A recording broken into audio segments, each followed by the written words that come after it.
parts of my identity that I'm not proud of, that I only met during the pandemic. And so what happens is we would tend to project these insecurities and project that in our marketing and project that in the way that we speak to people. And again, since we're not taught an alternative way of speaking from a place of empowerment, of really getting creative and thinking about what is a more human way of connecting with people without harping on their vulnerabilities, pain, and suffering, it's not what's taught. We are represented. We are represented. We are represented. Welcome to Represented, the podcast. I'm Aniki Shuru, racial equity coach for online business owners who want to be intentionally inclusive by building a business that is racially equitable. I created this podcast to normalize the conversation around racial inclusion so that fear is no longer the barrier that gets in the way of doing this work. This isn't about perfection, it's about progress. Whether you're taking your first steps or you're well-versed in the journey towards racial equity, this space is for you. So welcome home, friend. Let's get started. From coast to coast, around the globe, we are represented.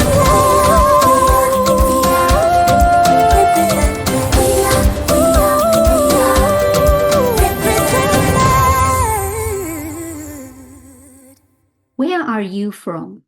Really? No, originally, where are you from? Can I touch your hair? Your English sounds so good.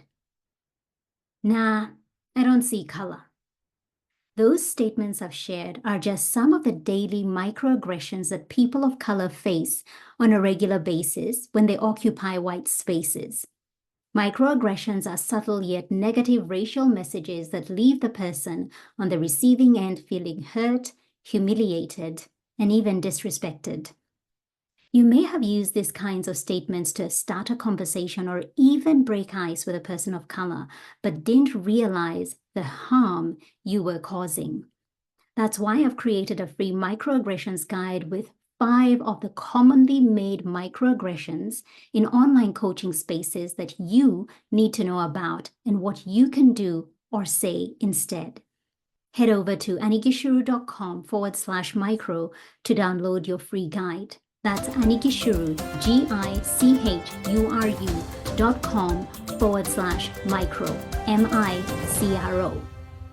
I've just finished recording this episode with Marion Tan, and you are absolutely going to love it.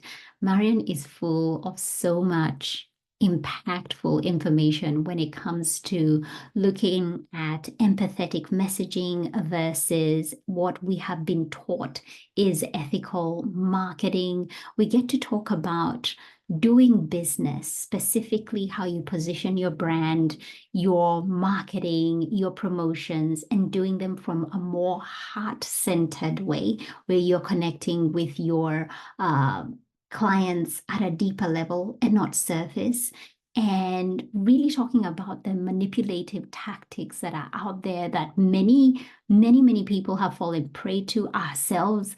We spoke about the ways in which we have fallen prey to some of those tactics, and she shares about the future of marketing through that empathetic lens and what her hopes are for the future. But more than anything, we just talk about the importance of coming back home to yourself and doing business and positioning yourself through that empathetic lens. Now, Marion Tan is a personal brand strategist supporting change makers in articulating their multifaceted gifts through empathetic messaging. Through her brand consultancy, Hearten and Hone, she's on a mission to amplify the voice of human-centered thought leaders who want to forward their movement and invite the most aligned clients into their space, the kind and compassionate way, without resorting to manipulative marketing tactics. With clients featured in Vogue, Popsugar Fitness, and Bustle, she's helped dozens of coaches, consultants, and practitioners around the world in honing their ideas, expressing their unique approach, and evaluating their brands to position where they can lead influence, and change culture for the better. Tune in. Hey there, everybody. Welcome to another episode of Represented Podcast with me, Annie Gishuru, and Marion Tan. I'm so excited to have you. Thank you so much for being here. And I want to just dive into this because I have quite a few questions I'd like us to go through. And this is a conversation that I know my listeners have been waiting to hear. And so I want to start by asking, what does empathetic brand and strategy design mean? I love that. Thank you so much for inviting me, Annie, and for initiating this conversation. I know it's a much needed topic that is really worth bringing more light to. So my definition of empathetic brand strategy, design, marketing, an empathetic experience around your brand, at its core, it's really just taking into account the humanity of the individual and building the experience around that as a human being and not just as a consumer. Because a lot of us have been taught, and the way that we've been brought up in this online space is to always get people to buy, and in turn, we resort to these marketing tactics and strategies that don't necessarily align with what it means to be a human, or, tends to bypass their lived experience, their trauma, the actual complex history of the person. We're not taught to take those into account because, again, the goal of running a business, as they say, is supposed to make profit, right? To get people to buy. But the question is, how do we do that in a way that's still in integrity with us and in a way that really considers the actual recipient of the offer, the transformation, the product or service that you're selling in the first place? So that's my simplest definition of an empathetic brand experience. It's really just acknowledging that the individuals that you're speaking to are firstly human beings before they're consumers. I love this so much because this is an area that hasn't been amplified, particularly in the online space where we're just sell, market, go. And people, even well-meaning business owners, kind of lose their values in the process because we're in this space where we're watching what other people are doing and we're like, oh, that's selling. I need to do more of that. And in the process, forget the values that brought you here to doing this work and adopting some of this bro type marketing tactics that leave you feeling less than who you are and maybe presenting a persona that doesn't quite align with who you are as a human. And we will dive deeper into that just very shortly. But I want to ask, how did you arrive here, Marion? Was there something that happened in your career or something that you observed, as I've just, explained there, in terms of people just selling in a way that doesn't quite honor the human experience? Was there something that led you to doing this work? Whenever I'm asked this question, I have such a hard time trying to pinpoint a very specific moment where, everything shifted for me like 360, but I think it would be good to go back to how I got into the online space in the very beginning. So my background is in corporate marketing and advertising. And to cut the long story short, I started my business because I got the firsthand experience of what it's like to be in a company that would front their mission and ground their company on purpose. But behind the scenes, you see all these transactional, manipulative tactics that they normalize. And the unfortunate thing is they're aware of that. They're very aware of that, but they're like, people are just overthinking. People are just overreacting. It's normal to get hate. And so that was my first realization that made me think, oh, this isn't the type of culture or company that I want to contribute to. These aren't the people I want to learn from. I'm not one to dictate, this is the right way of doing things, or that's wrong. But me personally, whenever something is out of integrity, I'm out. That was a very high paying job. I felt like, and it was a very tough company to get into. I felt like I had my whole future ahead of me.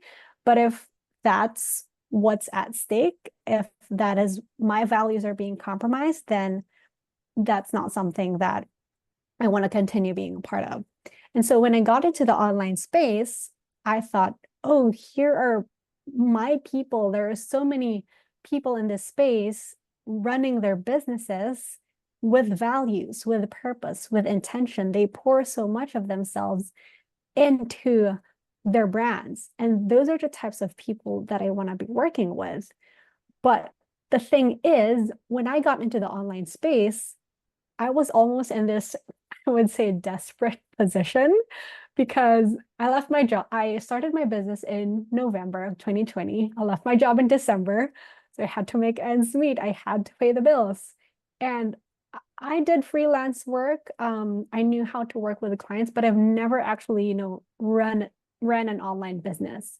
And so when I tried to educate myself on these marketing tactics, how to sell high ticket packages, whatever, the only way I knew how was how we've been normally taught, bro marketing, urgency, highlight people's pain and challenges. And I have this very vivid memory of, is there a way that we can sell something without putting timers? Because that never felt good to me. Like that never felt comfortable to me. It was my first time encountering a sales page with a timer. And I was like, oh, this is weird. Why are there timers here? Like, okay, I have to make this decision within a week. And yeah, I remember that being my first thought. And I told my mentor at the time that, I just found it weird, but I didn't really contest it. And I didn't really actively seek out an alternative way because I thought that was the only way. And it worked. It worked for everyone. Everyone was doing it. So, I was in that landscape where it was so normalized and that seemed to be the culture. And I just went along with it, but I knew deep down that it never felt good. And the thing is, I just didn't know how to articulate, or I didn't know an alternative way. And how I was able to land on, I guess, a way or a method that feels good to me now, a more human-centered, more empathetic way, is simply being in community with people. And it is in those interactions and exposure to other people's stories that I got to broaden my perspective around, what is accepted, or I expanded my sensitivity to emotional cues that eventually expanded my capacity for empathy as well. I met people with different backgrounds. I encountered individuals who have gone through experiences that I have never gone through, or I wasn't even aware of, but I realized, oh, this is actually a thing. This is actually a reality, and so that's when I became really aware of the responsibility that I had in holding spaces for these people, in communicating to them in a more compassionate, inclusive way, and also having this internal mission of being an example of that, because I work with a lot of people in the health and wellness space, people who are really making a difference in the lives of the people that they're also helping. So I thought, if I'm able to lead by example, hopefully they're inspired by that. And with that, they can also inspire the people who come into their space. And eventually, the future that I want to see is really seeing a culture of compassion and kindness in the way that we market our businesses, in the way that we build our brands, and eradicate bro marketing, completely. That was pretty long-winded, but that's the story. I love the way you've taken us down that path and really painted that picture for us to understand, because a lot of people listening will resonate with that story when you arrive into the online space and you're like, is this what people are doing? Okay, timers. Yeah. I've used timers. I use timers. And I'm so interested to know what the other alternatives are. But one of the things that I questioned from the very beginning when I started promoting my course was that you had to send X amount of emails every single day, like an email a day for the next 10 days or 14 days. And it just felt so uncomfortable doing that because it's sell, sell, sell, sell, sell for like 10 days straight or 14 days straight, however long your open cart is for. And then, it's life is back to normal. And then again, you show up. And it was that just showing up to sell in that. What am I telling them for 10 emails was the question.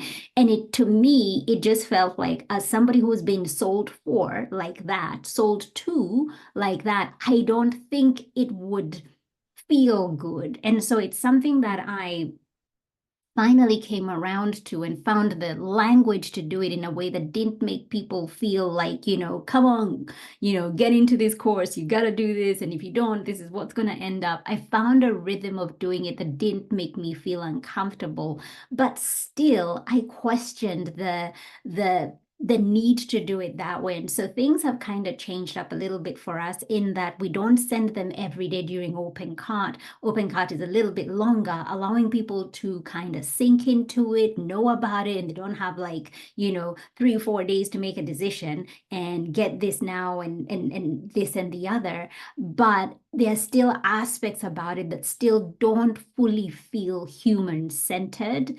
And in particular, Marion, as we get into this time in the world globally, there's just so much that is happening.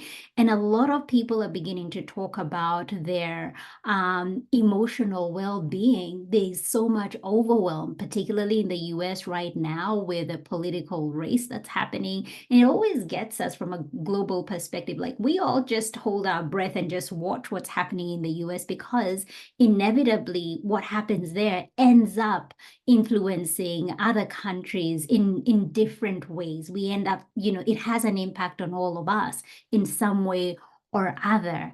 And so all of this to say, I think it's so important that we are centering humans in the work that we are doing, that we're not getting lost with what the loudest voice is saying or doing, and really coming back home to who we are, particularly those who are empaths, particularly those who are people who lead with what perhaps might be called the softer skills, the gentler way of doing life, and not the feminine side of doing things rather than the masculine way of doing things. And there's no particularly better way to do it, but I think there are other aspects that have been more amplified than they ought to, and others have been really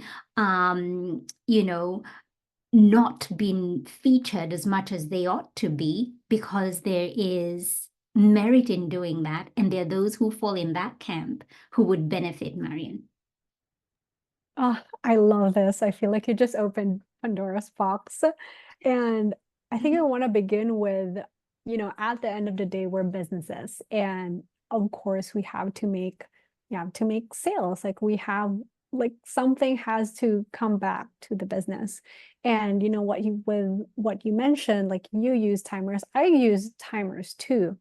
But I think there are some people who have this like fake evergreen or like fake limited time offers where you opt into something, like they give you a bonus, but you don't know that it's forever open. Like I didn't realize that because I opened a different browser and I got the same timer and I was like, I thought like I was like in the launch mode. Yeah.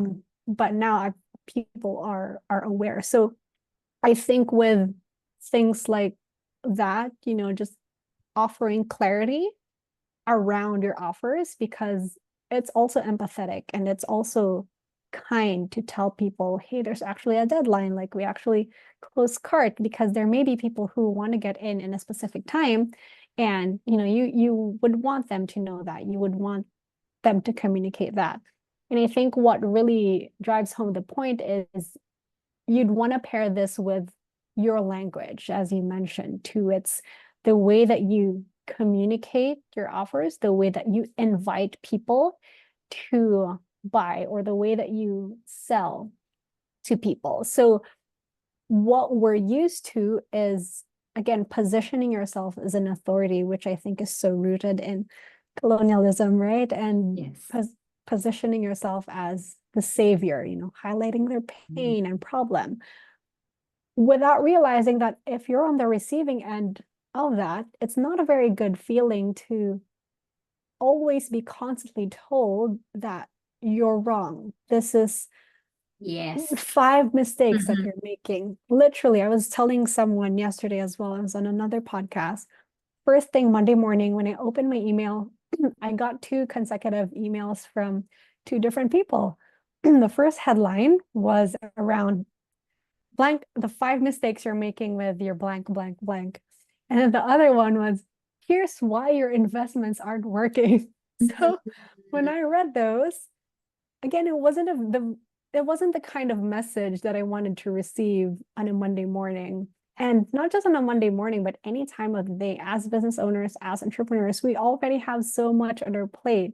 You mentioned our friends in the US, they're going through political unrest. There's this recession happening there. And the last thing that you would want to hear is to be told all of the things that you're missing out on, all of the things that you're not doing wrong, when, like, it sort of inhibits someone creativity too, to only be resorting to these types of hooks, to these types of ways of grabbing people, because again, unfortunately they work, but at what cost? If it makes the other person, I mean, sure, let's say they buy it from you, but it made them feel less in that process, then it begs the question, is it really worth it to subscribe to, quote unquote, the tactics that work? And there's fatigue, Marion, around Mm, this kind of messaging. Initially, when this messaging came out, whenever it did, or whenever I came across it, the mhm. mistakes you're making, or this is why this is not working, it was very like, I'm paying attention. Tell me what I'm doing wrong, or tell me what I need to do Yeah. to improve this.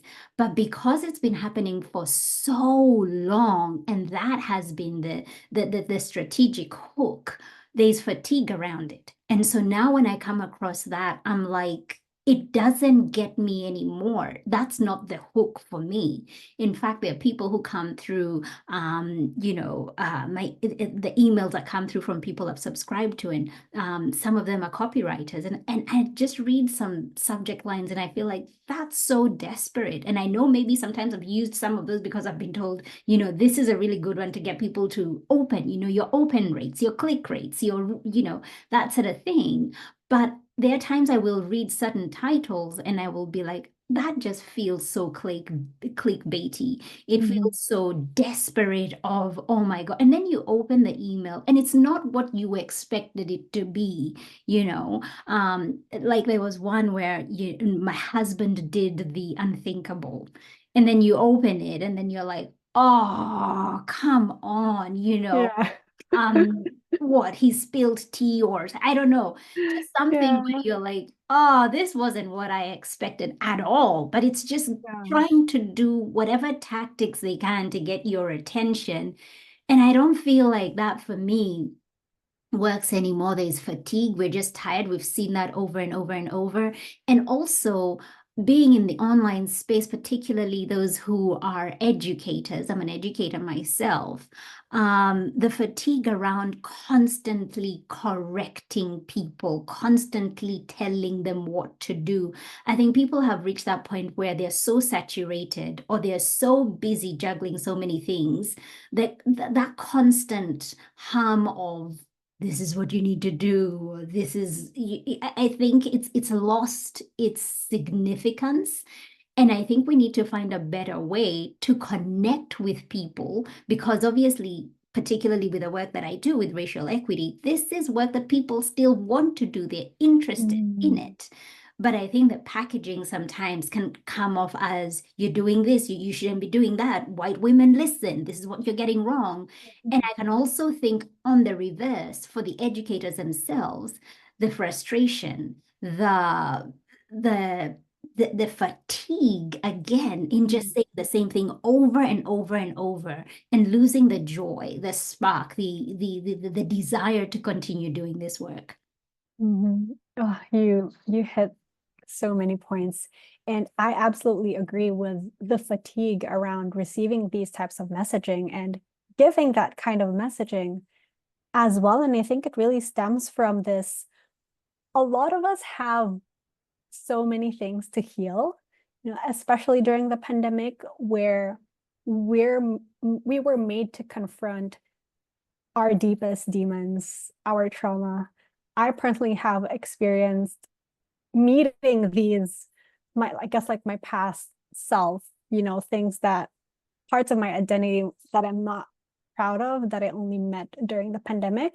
And so what happens is we would tend to project these insecurities and project that in our marketing and project that in the way that we speak to people. And again, since we're not taught an alternative way of speaking from a place of empowerment, of really getting creative and thinking about what is a more human way of connecting with people without harping on their vulnerabilities, pain, and suffering, it's not what's taught in the industry. So a lot of us think that, again, like there's no alternative way, and so we resort to these clickbaity hooks. But there was someone who said this, and I heard this recently. I don't remember who, so if anyone remembers who said this person said that it's not the hooks that gets those open rates, it's you as the thought leader, as the individual. So if you're able to lead by example, if you're able to show up as the leader that you are, who's in full integrity and doing things that is in alignment with your values and what you really stand for, without comparing that to what another person is doing, or without putting your audience down to get people to listen to you, then I think you've hit the gold mine, because you don't have to resort to these manipulative, attention grabbing tactics and hooks that don't necessarily feel good. You mentioned something earlier about coming home, just remembered, coming home to who you are, which I absolutely love so much, because every time I speak about empathetic marketing or marketing from a place of compassion, I would always get the response that, I am so glad that you articulated the way that I've wanted to do marketing for so long. I just didn't know that that was a possibility. I just didn't know that that's how you do it.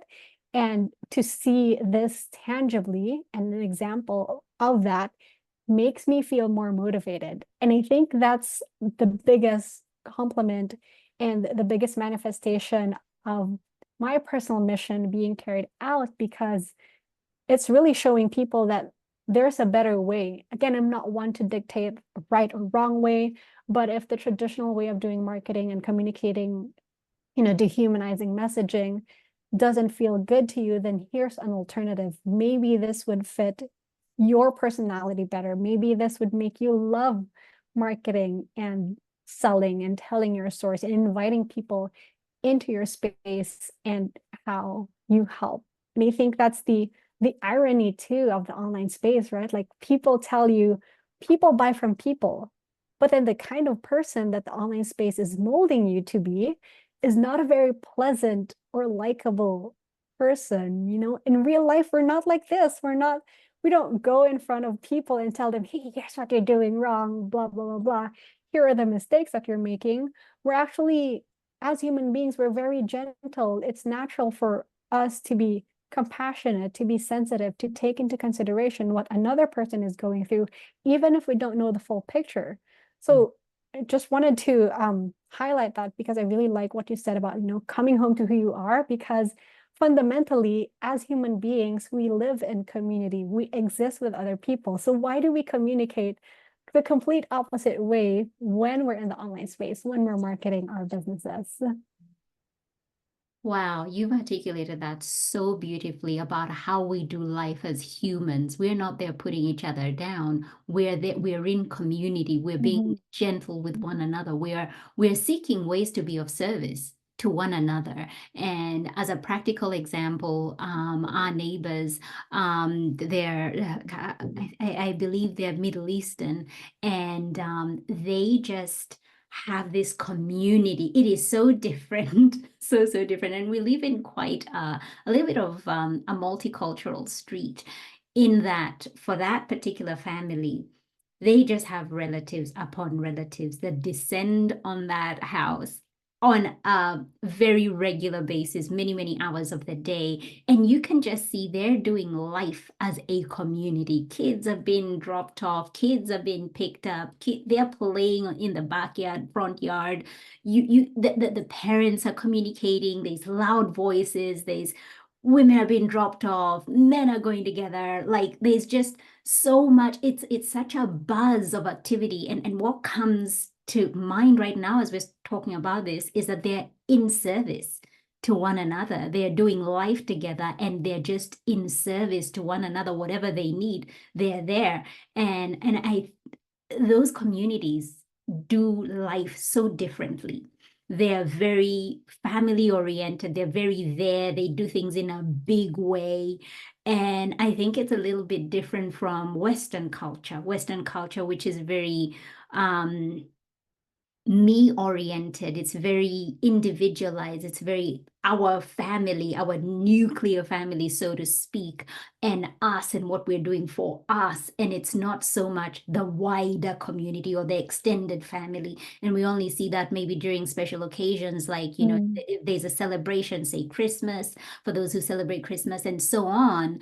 But yeah, that for me is such a practical example of what doing life is and how we commune with one another.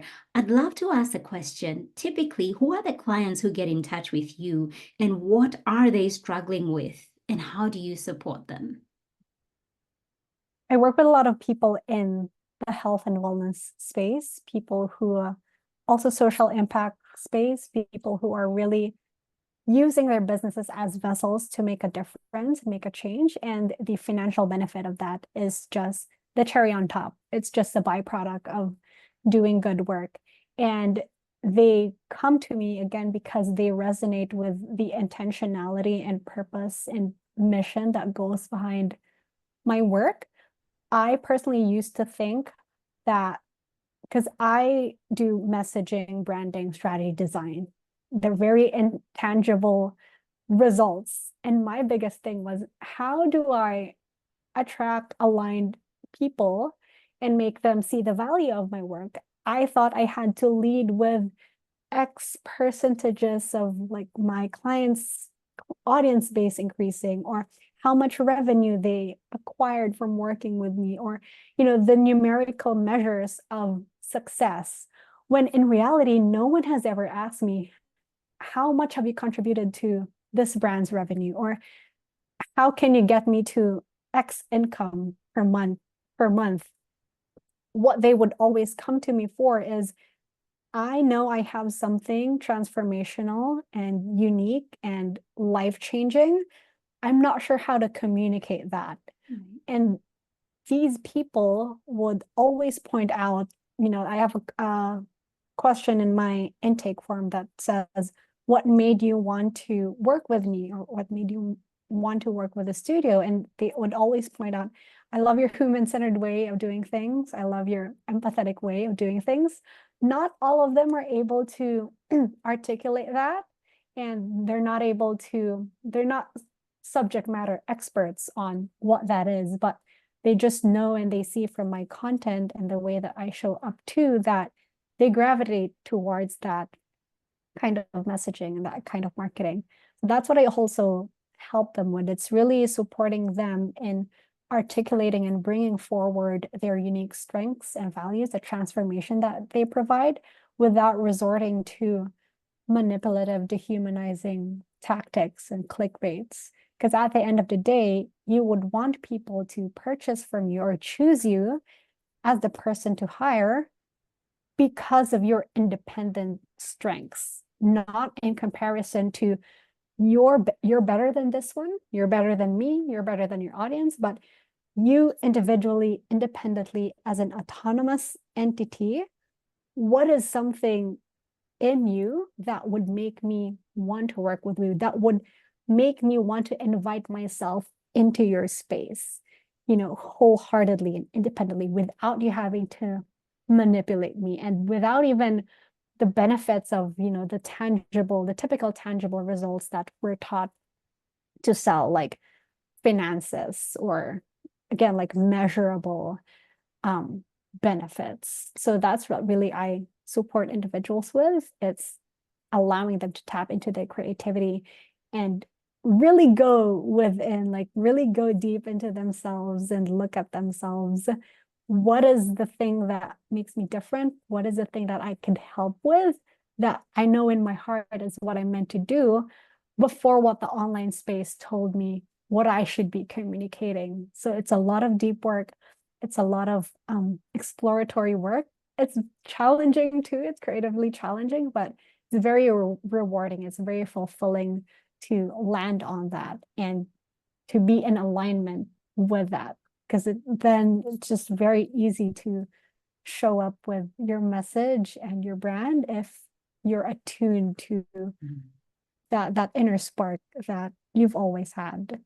And I believe you mentioned this, the byproduct of it is that your revenue does increase. You get to connect with other heart-centered humans that you want to serve more of.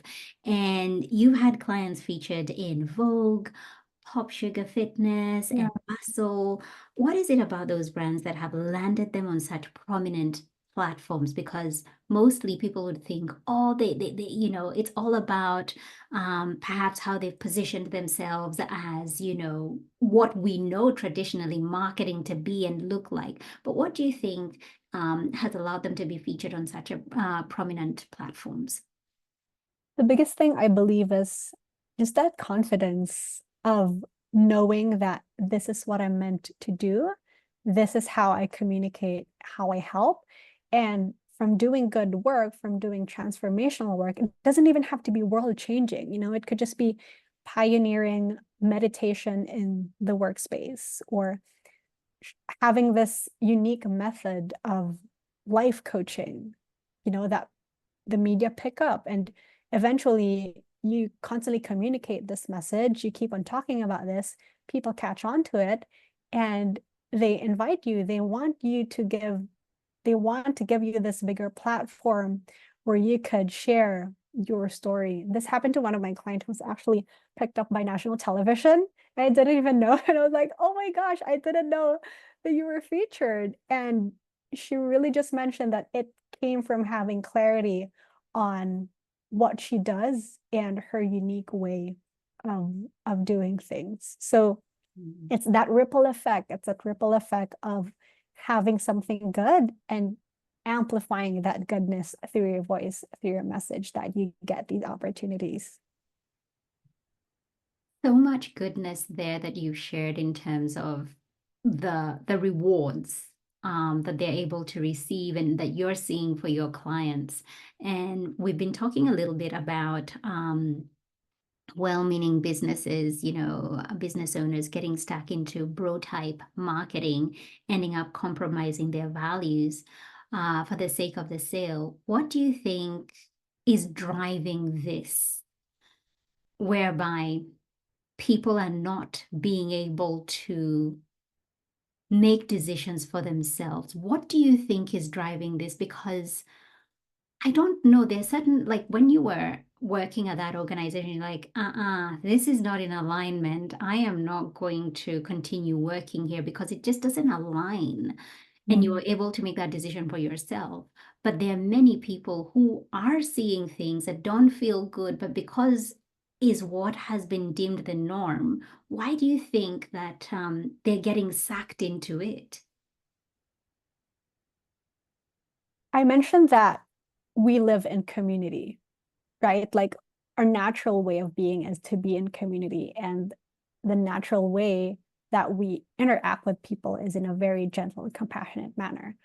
On the flip side of that, it's the same side of the coin, but on the other side, it's this same sense of desire for belonging that makes us subscribe to things that don't necessarily feel aligned with us, because and I experienced this when I first started running my business, because everyone is doing it. If we go against the status quo, it makes us feel left out. It makes us feel alone.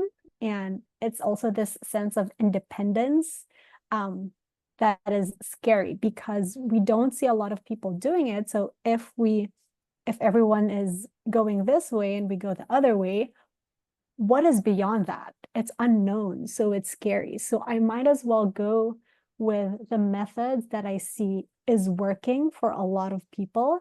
It may not necessarily be what I'm inclined to, but it's working. I need money. And that's where the depletion of, the like how you live in integrity and how you act in integrity and within your values, that's where that starts to lessen, and that it gets covered up by, again, the shiny things, the revenue, the vanity metrics, the virality.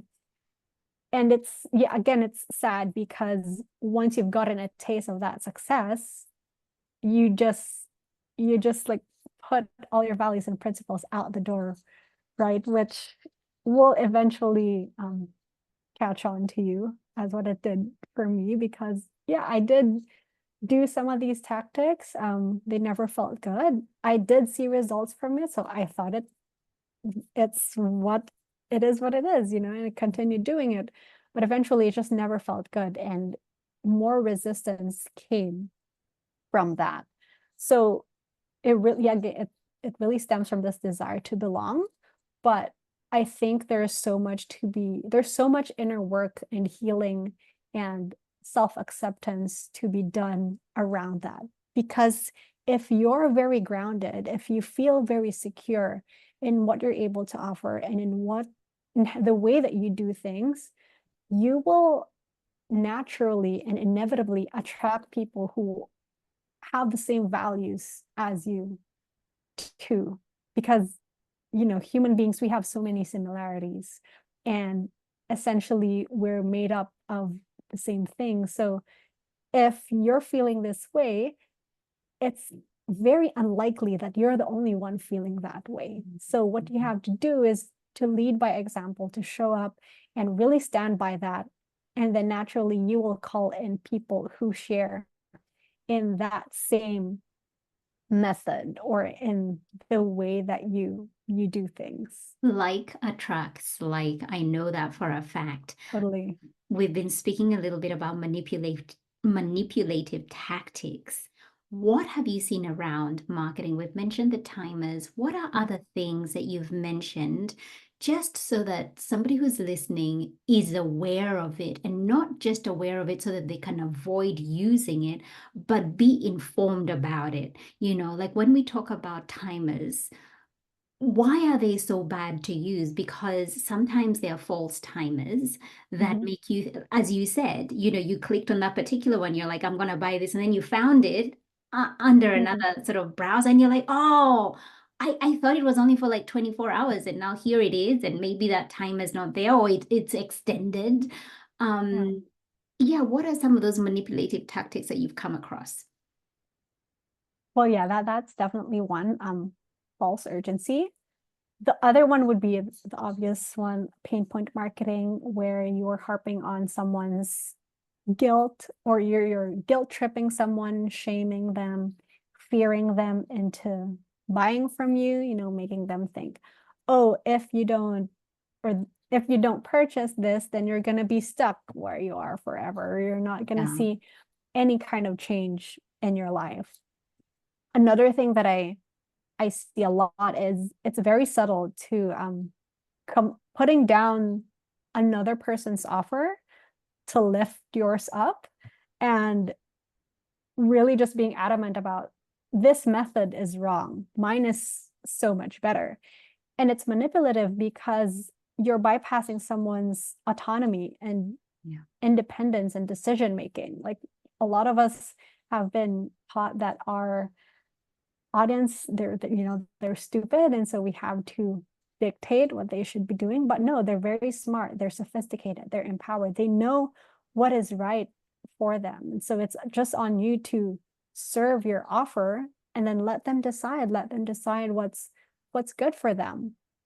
Another thing that I think or have experienced, I don't think a lot of people do this in my circle now, but definitely before, was taking payment during the call and just pressuring people to, it's like the same as timers, right? Because you're pressuring people to make a decision. Yes. And I think it's very inconsiderate of someone, because they might need to consult with their partner, or they may not be ready to financially invest. Maybe they're just in a position where they're just doing their research or just lurking around, which is okay. It's a very normal way of purchasing. And so, yeah, taking payment during the call. Another very subtle one is not necessarily marketing, but I guess so, because people teach it as well, but we see it in sales calls, is overcoming objections. Because if someone presents an objection, it's not on you to let them see that that's wrong. You know, it's not on you to just tell them that's a mindset block or that's a limiting belief. You know, if they have an objection, like for example, if they tell you, oh, I don't have the money right now, people would teach you or tell you, oh, make them see that, you know, is it just, do they really not have the money, or is it just a limiting belief? Are they just afraid to invest in themselves without you really knowing the full context? Maybe someone really doesn't physically have the money right now, you know? So again, you'd want to create that culture where it's safe for them to invest, where they're able to demonstrate and practice their full autonomy when making a decision. So a lot of these manipulative tactics really just tend to bypass someone's independence and wouldn't give them consent in, you know, like how they would want to receive these types of messages and these types of selling and marketing efforts. Yeah, and as you were mentioning that bit about, somebody not having the money or feeling the pressure that they need to make a decision, and you're trying to speak to, their mindset and trying to help them shift that limiting belief. Another area that I have seen has been around paying in full and payment plans. And so if you pay in full, you are paying a reduced amount. But if you take a payment plan, then there's a percentage that has been added on there. Sometimes it is for admin reasons because of the number of times that you have to, take the money out or send those reminders. And obviously the cost does add up. But the person who's taking a payment plan is taking it because they do not have the ability to potentially pay in full. And so that person is being penalized. The one who cannot afford it is the one who's being penalized and is paying more than the one who has paid in full. And in so many ways, that is not equitable. That is not, really taking care of the needs of those people who need it more. So how could we make this more equitable? Could we remove that extra amount of money so that everybody's paying the same, regardless of what way they choose to, make that payment? And there's obviously the other side of the conversation or the argument whereby like, oh, what if they default or they don't make payment? And then, you're stuck with this. You've probably given them a service or a product. They haven't paid for it. And so there is that to address, but I don't know if charging more is the answer to that when they're genuine people who want to take on your program or want to work with you, but they're being made to, to pay more. And a lot of people jump onto that bandwagon without thinking about that.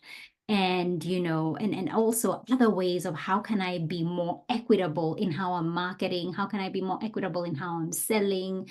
And the experience of the people coming through those doors and getting to work with you. Do they feel a certain way with you when you've sold to them or you've been in touch with them for them to come through? Are you very active? And then once they're in, you're like, okay, it's a very different relationship with, I know a number of people have experienced. Yeah. There is so much to take into consideration. And also another tactic, and this came up, I think you might have been there for a particular call that you and I are in the same membership, where somebody shared that they bought something thinking that it was something they needed, but when they ended up going through the program, it was something so basic that they had answers to. So how it was marketed and made to feel like it was something that this person needed ended up being something so basic that they could have easily Googled and gotten their own support. So again, the integrity in how we're positioning the things that we're selling. Yeah, it's very unfortunate that this whole marketing ethically, as people would label it, is almost like a buzzword now, because thought leaders and educators, coaches are also aware that people are more choosy or more selective of the transactions that they're making. They're more discerning about who they're hiring and who they're seeking out. And because of that, people think, oh, if I just slap on, I do things ethically, or I always take you into consideration, then maybe this might increase my sales. There are so many people who are good at marketing, but unfortunately not very good at delivering and keeping with their word. I see a lot of masterminds too, where you want to be mentored directly by a specific coach or that person, and then you go into the mastermind, and then they pass you off to someone else, and you didn't pay that much to Absolutely. get advice from someone you've probably never even met. And that's not communicated enough. There's not enough clarity around the actual thing that people are receiving inside containers, and that's where the harm and damage is being caused, when you're not very upfront about the actual inclusions of your offer or of your container. And I've just remembered one of the things that I've heard you say before is the term ethical versus empathy. Like, there's a difference. Could you just expand on that a little bit? Yeah. I think I lean towards, empathetic marketing and empathetic messaging. That's what I use, because personally, I feel like ethics is subjective. Well, it's not personally, I feel like, but ethics is subjective. That's a fact. And there are just a lot of cultural implications and personal implications to that define someone's ethical framework. And so I don't use that. And I also think that a lot of people shy away from being ethical if, like, they're actually people who want to be in integrity with what they're doing, who really stand by their beliefs and want to be responsible about the way that they show up online. If you claim that something is ethical, what's the measure of that? Like, how could you really tell that what you're doing is ethical? Like, what's the basis for that? And so for that reason, I don't use that, because I feel like by definition, ethics is a standardized moral set of principles. And I don't personally, it's a personal thing. I just don't want to claim that I have moral principles that people should follow, because I'm not very well versed in that realm. And there's a lot of education and responsibility that is required for you to claim that what you're doing is ethical. And I personally just don't feel like I'm in that position. Whereas with empathy, it's more rooted in your connection with an individual. It's bearing witness to what someone has experienced because you feel that way as well, or if you've gone through that experience as well, or even if you haven't gone through that experience, you just are in communion with what they're going through and the situation that they're in. And at the end of the day, I mean, someone's ethical framework is also rooted in their empathy too. And I think, that's just the way that I communicate what I do and to communicate my method of doing things. It's more emotionally driven. It's more about being sensitive to the emotional cues and the human interactions that you have with people, more than a standardized set of rules or principles that you have to follow. Yeah, and this has reminded me of something that I often tell my students, best practice doesn't Mm, mean that it's best practice for everybody. You've got to think so about true. who are the best practices set by, who is setting the standards. And in particular, with my work with racial equity, it is always going back to white supremacy. Mm, Who did they have in mind when they created this? Who is it best practice for? Because there are people who have been excluded from this conversation. There are people who they did not have in mind. It's not best practice for them. When you look at workplaces that say this is the dress code and something mm, else perhaps that has attire that is, I'm from Africa. We have African designs and prints. And if you were to wear that in a corporate setting, it is deemed unprofessional. Or if I was to wear my hair, naturally in the Afro state that it is, would be viewed as perhaps unprofessional. And I might look like I am not as educated or as, that I might have, you know, something to offer at the same level as others who are around that executive table. And so you've got to put yourself or change yourself, shift yourself to be something that you are not, to fit the best practice mm, norms. And it is harmful, it is dangerous when we do that, because we are not taking people as individuals, but we're trying to make people fit into something that someone has created as mm. what is ethical, what is standard. I love that. Yeah, I 100% agree that just because something is best practice doesn't necessarily mean that it applies to everyone. Because with marketing, with business, the best practice is to highlight people's challenges and pain, right? But it's not necessarily what is compassionate and inclusive and human-centered. So there's a lot of there are so many things to be learned for sure, and there's a lot of care that needs to go into marketing and running our business in the way that we operate. And it adds on that extra layer of really educating oneself and holding that responsibility.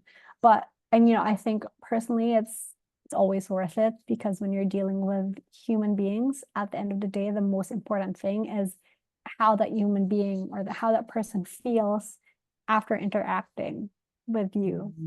I think my biggest metric of success is not necessarily if someone pays me, but if I made someone feel better, at the end of the day, even if it's just through my content, even if it's just the way that I showed up. And then again, going back, financial success or the revenue from doing a business in that way is just a byproduct of that. And so what are you seeing the current trends in marketing from heart-centered thought leaders that you're supporting? What are they doing well to connect with their audience, their community? This is such an interesting question, because I think this year, more than ever, people have shifted, have transitioned, pivoted their businesses so much because they actually started to listen to their people, which is what we should have been Wow. doing in Yep. the first place. I see so many people, let's say, charging 20K for a mastermind and realizing that, oh, my audience actually isn't in a position to pay that much money. And so how can I make this more accessible for people? How can I extend the container so that they don't have to feel pressured to finish it within a certain amount of time, in case something comes up in their lives, or in case they go through a personal challenge. How can I make this more inclusive and more fitting in the lives of actual human beings?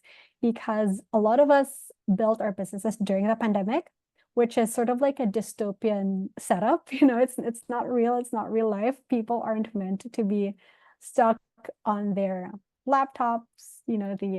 The people, I think during the pandemic too, we didn't spend on a lot of things because everyone is just at home. But real life is not like that. Real life is more dynamic. There's more nuance to it. So how can I make my containers more nuanced and really just be clear about what I'm offering and how I'm communicating that? So they're not huge shifts, but again, they're very subtle shifts, like simply extending a container, making one's pricing more accessible, being mindful of the way that they communicate their messaging and the way that they market their businesses. But again, because we've been taught otherwise, we're just unlearning things and doing things the way that we ought to do, or the way that feels in alignment with how we've always wanted to do things. And as an empathetic brand strategist, what areas are you personally working on to better serve your clients?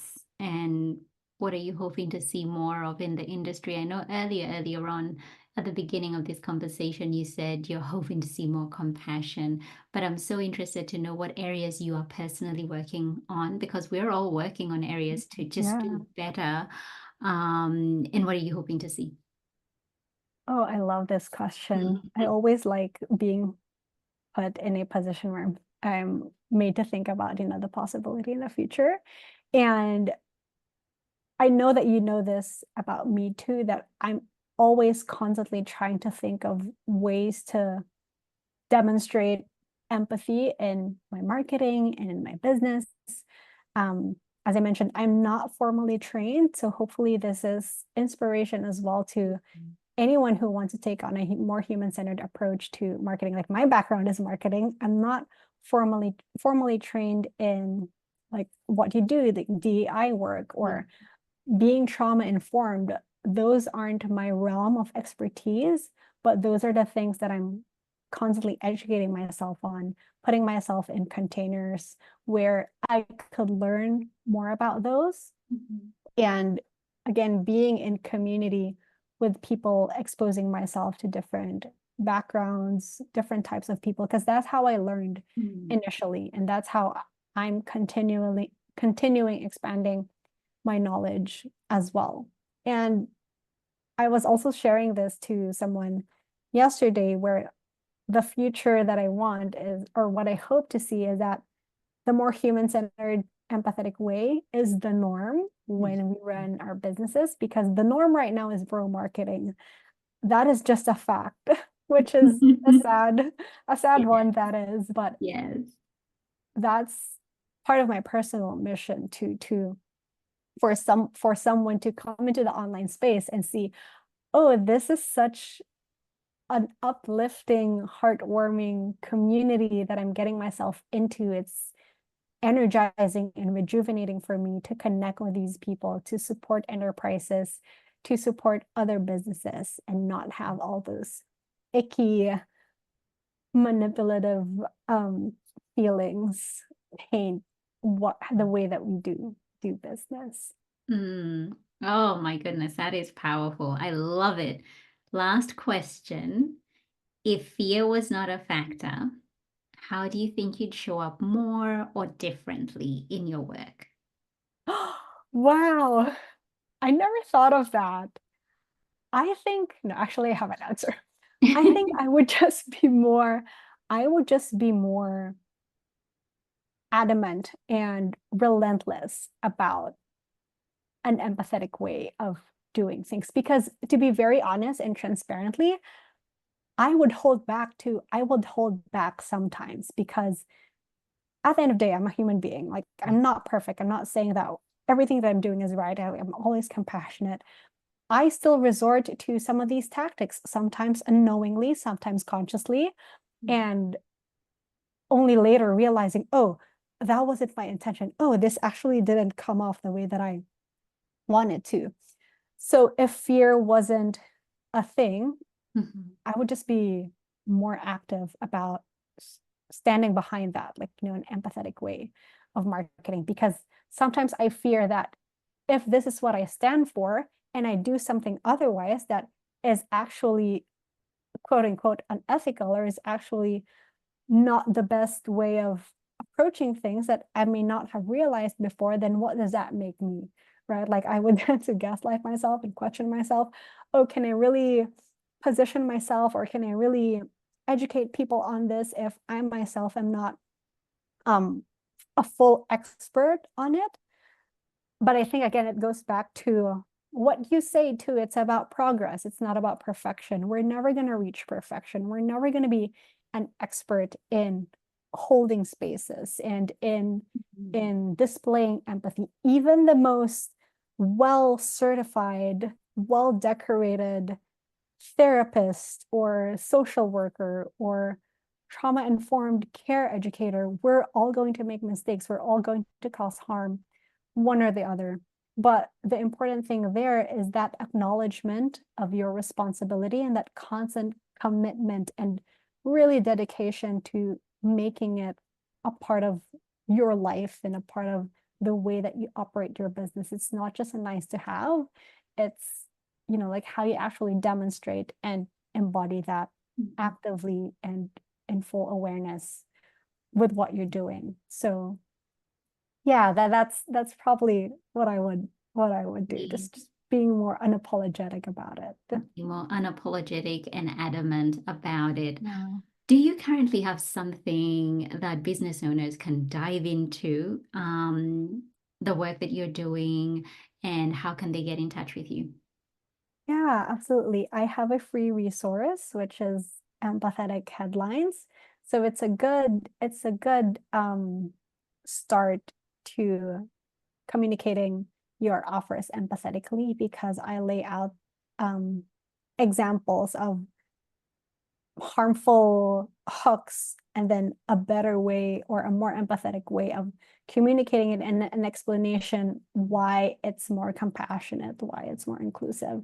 So it's not a guarantee that these are the hooks that are, will go viral, but it's a different way of communicating your offer or grabbing someone's attention, but in a kinder, more inclusive way that doesn't really put them down.